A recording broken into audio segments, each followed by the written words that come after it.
Dewan Adat Wilayah Mepago menggelar diskusi publik yang mengusung tema Tembang Rakyat Berkat atau Petaka bagi Masyarakat Adat Papua dan Ekosistem Alam Lingkungan.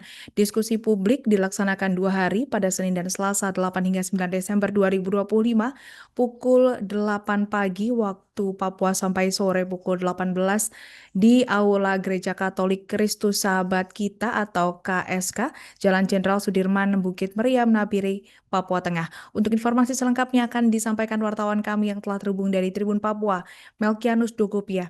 Rekan Melkianus, silakan laporan Anda. Ya, baik. Terima kasih rekan kami Alinda di studio dan Tribuners. Benar bahwa masyarakat adat wilayah Mepago menggelar diskusi publik. Diskusi publik ini digelar dalam 2 hari, hari Senin dan hari Selasa. Dalam diskusi publik ini, Tribuners Dewan Adat Wilayah Mepago menghadirkan narasumber dari Pemprov Papua Tengah dan juga Walhi, terus aktivis lingkungan hidup, juga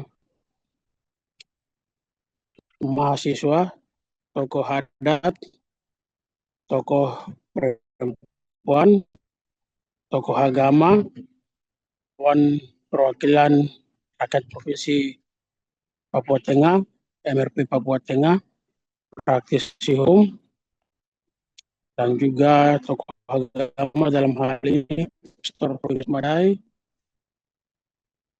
Dalam sambutannya, inisiator diskusi publik Selvius Bobi menyampaikan regulasi yang dibuat negara tidak menjamin keberlangsungan hidup masyarakat adat Papua di wilayah adat masing-masing, terlebih khusus di wilayah adat Mepago. Undang-Undang 1945 nomor 33 tentang bumi, air, dan kekayaan alam dikuasai negara untuk kemakmuran rakyat menjadi landasan hukum tertinggi pertanahan, dan inilah yang mengancam eksistensi masyarakat adat, apalagi ada kerusakan lingkungan karena tambang rakyat tanpa izin. Maka itu Bobi menambahkan, berhubung dengan perdasi tentang tambang rakyat yang sudah ditetapkan DPR Papua Tengah, maka masyarakat adat wilayah Mepago menggelar diskusi publik tentang tambang rakyat. Diskusi publik ini digelar untuk mengkaji apakah tambang rakyat itu berkat atau petaka bagi masyarakat adat Papua dan ekosistem alam lingkungan Papua. Jika dilihat dari perspektif regulasi dan pemerintah, hal ini agar masyarakat adat dapat menentukan sikap mereka untuk sendiri mengelola tambang rakyat dengan memakai alat tradisional tanpa alat berat dan lain sebagainya. Pada kesempatan itu, wawancara bersama Kepala Dinas Energi dan Sumber Daya Mineral SDM Provinsi Papua Tengah, Fred James Borai, menegaskan pertambangan rakyat harus dilaksanakan sesuai aturan dan memiliki perizinan resmi agar memberi manfaat nyata bagi masyarakat adat dan daerah. Menurut Kepala Dinas SDM Papua Tengah, kehadirannya sebagai narasumber bertujuan untuk memberikan pemahaman kepada publik mengenai konsep dan tata kelola pertambangan rakyat, khususnya di Papua Tengah, di tengah maraknya praktik pertambangan ilegal.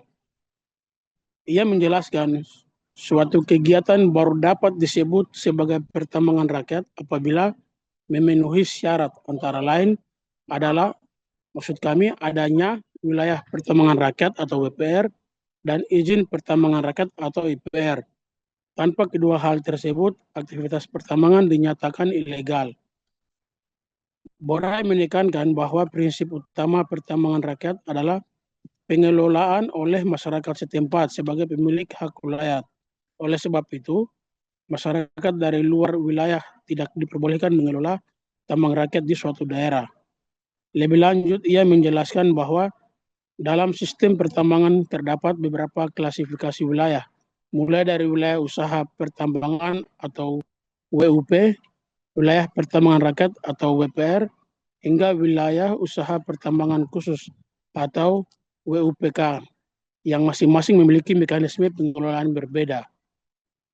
Diskusi yang digelar Dewan Adat Wilayah Mepago, Borai berharap berbagai masukan dan poin penting yang dibahas dapat dirumuskan menjadi kebijakan daerah ke depan. Sementara itu, Direktur Eksekutif Daerah Walhi Papua, Michael Primus Peuki, menyoroti minimnya informasi terkait dampak lingkungan dalam diskusi publik tambang rakyat yang digelar Dewan Adat Wilayah Mepago di Nabire Papua Tengah itu.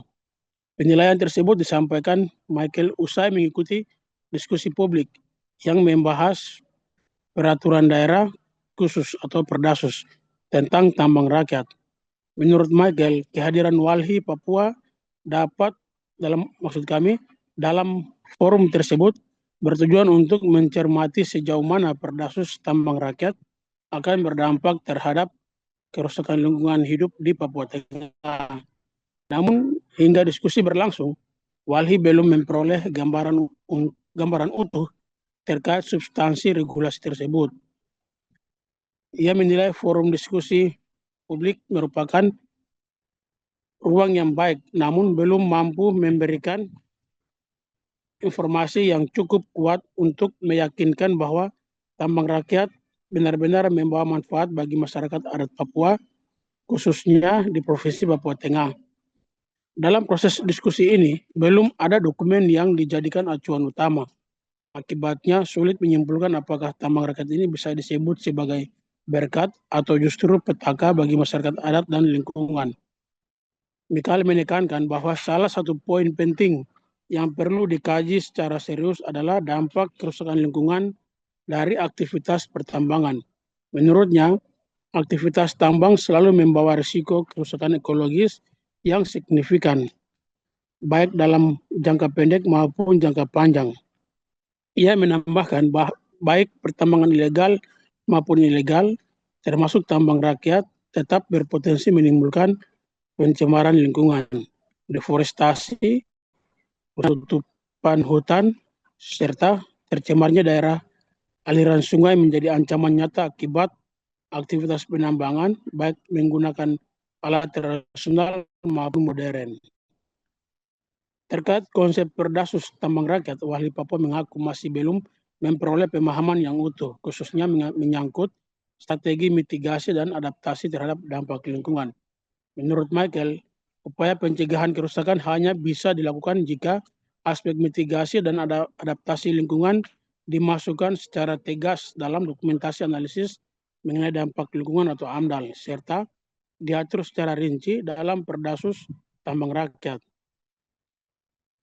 Walhi Papua berharap diskusi lanjutan dapat menghadirkan dokumen resmi dan kajian lingkungan yang komprehensif, sehingga kebijakan terkait tambang rakyat tidak justru membawa kerugian jangka panjang bagi masyarakat adat dan lingkungan di Provinsi Papua Tengah.